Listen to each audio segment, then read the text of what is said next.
Okay, so we did it. We got the 100 on pro clubs. We're currently 124, which is pretty cool. We still go every single night on stream, so like this video and subscribe if you haven't already. Let's get into this pro clubs tips video. So we made a video before last week on some tips, and these were kind of the real basic, from formations to builds to positions, as well as a few other basic gameplay tips to improve you guys if you're new.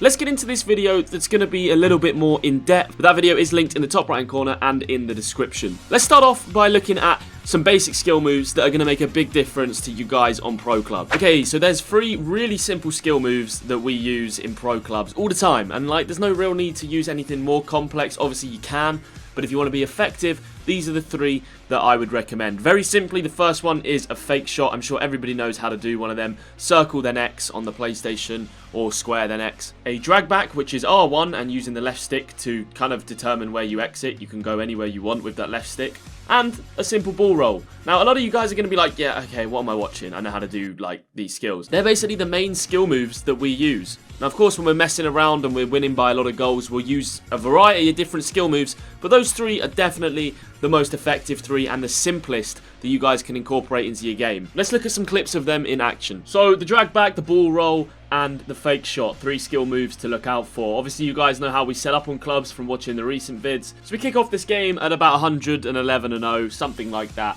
and we get off to a nice start. Spoiler alert. So the ball goes down the line to me, and I just set up our cam, looking to go inside, and then you'll see from a lot of these clips the 3 skill moves that I'm talking about basically setting up our goals. Obviously an easy drag back there and then shooting across. Now normally I would shoot at the front post there, but their player did cover it quite well, and so I had to adapt and smash it across goal. This again coming back to Rodinho, nice little ball roll to set up the attack, and it doesn't quite come off, but the ball roll is a really good one for just slowing down. I probably could have like stopped sprinting here. You can see the touches are pretty awful, but little ball roll, throw him off, and the back heel goes into Billy, and we get a big chance from this. Rodinho picks it up, back heels it towards me, and again it doesn't work out. But you can see without that ball roll, it might not have worked so easy. And obviously it's not often that you see it, but you don't need to go complicated like we just did there with a load of flicks. It doesn't really work. Drag back from Billy, plays it into me. You can see us moving as a 3. You know what's coming. That sweat across goal with the triangle and the absolute easy finish at the back stick. Really nice football, and that's how we play. You guys can watch these clips, and I'm obviously talking over the next minute about the skill moves and kind of how they're working, but you can see how we play as a 3. We're always trying to be available for each other, and that obviously works massively for us. What a pass that was there from Billy into Rodinho here. Nice little bit of skill, and you can see that often we do use different skill moves, but my main point was showing you that is how effective a skill move is in just changing an attack completely. Couple of ball rolls, slows down the attack, and I could have seen the sweat there. Obviously didn't that time. It's all about the build-up. We obviously do use a variety of different skills. I'm just trying to outline the main 3 that I'd say that we do tend to use. Again, cam, ball roll, slowing the attack down, not rushing anything. I don't think anything comes of this particular attack, but obviously you can see we've still got possession here. I'm going to go back and forth with it, run into this space, a nice ball across after a scoop, which is basically a fake shot, right? Same button combination. Scoops and fake shots, very, very effective. Here, ball roll round the goalkeeper. Really good way of finishing, guys. 3 big finishing tips for you are going to be ball roll, sweating, and hitting your shots at the front post. There you can see a nice easy sweat to me, but if you can get in a position to do a ball roll past the CPU goalkeeper, you are going to finish every single chance. But obviously the most effective way to score on FIFA 20 is to shoot at the front post or to sweat every chance you get. Basically meaning pass it across the face of the goalkeeper, usually using the X button, maybe triangle, but you can see every single time it makes it so much easier for us. And there, I wouldn't really count that as a sweat, but more of a front post bang at the front post from Rodinho. So easy to finish. So easy. Now, sometimes it doesn't go to plan and you just have to prepare for that. I mean, it is FIFA 20. I don't know how we're at this record considering how crazy this game is, but just have a look at this. Cough. Oh my god. Harry, you're a good player, mate. I actually can't believe what I've just seen you do. You fucking idiot! Get out of the way! So, good team spirit, but obviously, like, that's going to happen sometimes. Rodinho manages to block us. All I want you to focus on these attacks is not only the way we're scoring, but the build-up, how slow it is. There's no need to be all sprinting like crazy. I mean, often the guy on the ball doesn't need to be sprinting, and Billy. Billy McCann, ladies and gentlemen. Sprinting can be a bit of a disaster. Hey, one thing as well, I see a lot of people asking me about the leaderboards and pro clubs and like where does my striker rank.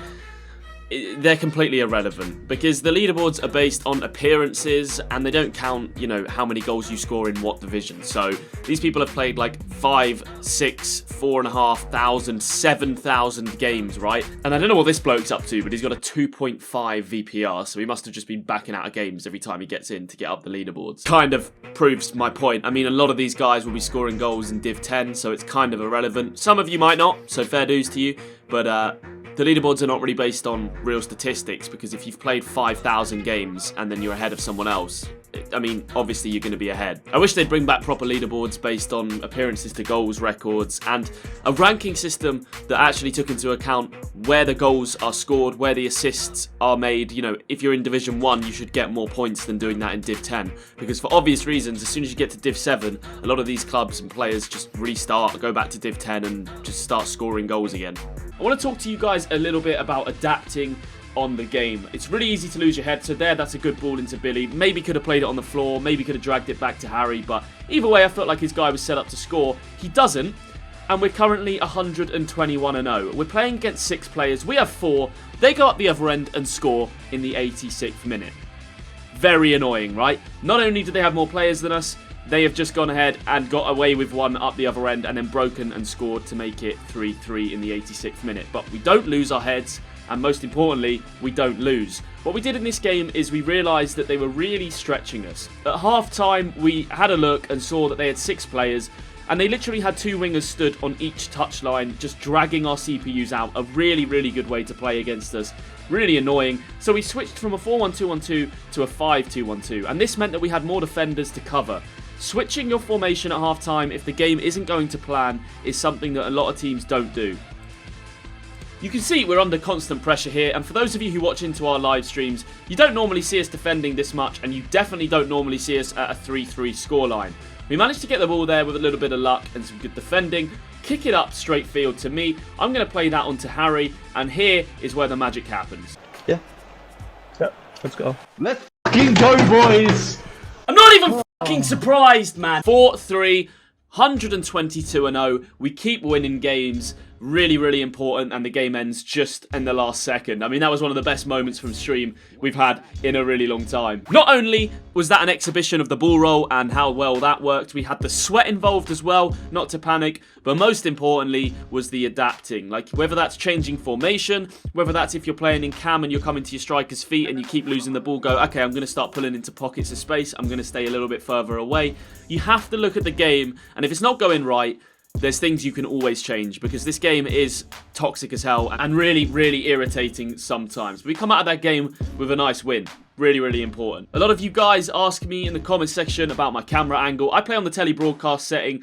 I know a lot of the people who do play clubs to a high level play on co-op, and I do recommend that. I just am lazy and I can't be bothered to switch it and learn it. Co-op as well, very good camera angle for seeing the whole pitch. So you can see here a lot of the skill moves that I've been talking to you about for this video in action, and I hope that you kind of get the message. This is all in Division 1. We score a lot of goals in very similar ways because you can just make this game simple. You don't need to do complicated things to win games on FIFA 20. If you take anything from this video, I want it to be that you don't need to do things complicated and you don't need to sprint around like a headless chicken. I'm assuming if you're this far into the video, you're a half-decent Pro Clubs player, you're probably Div 4 and up, you're probably someone who's looking for those extra steps to get into Division 1, and all I can really say to you is to practice the simple things, because the simple things are what make you better at the game. Watch this video back, watch Billy, Rodinho, myself, watch when we use the skill moves, where we use them, and then what decisions were made that went right and what decisions were made that went wrong. Often you'll want to be running in on goal and you'll be looking for a sweat and you might mess it up, and it's so irritating, but you've got to just look at that and think, okay, what can I do better next time? I hope you guys have enjoyed this video.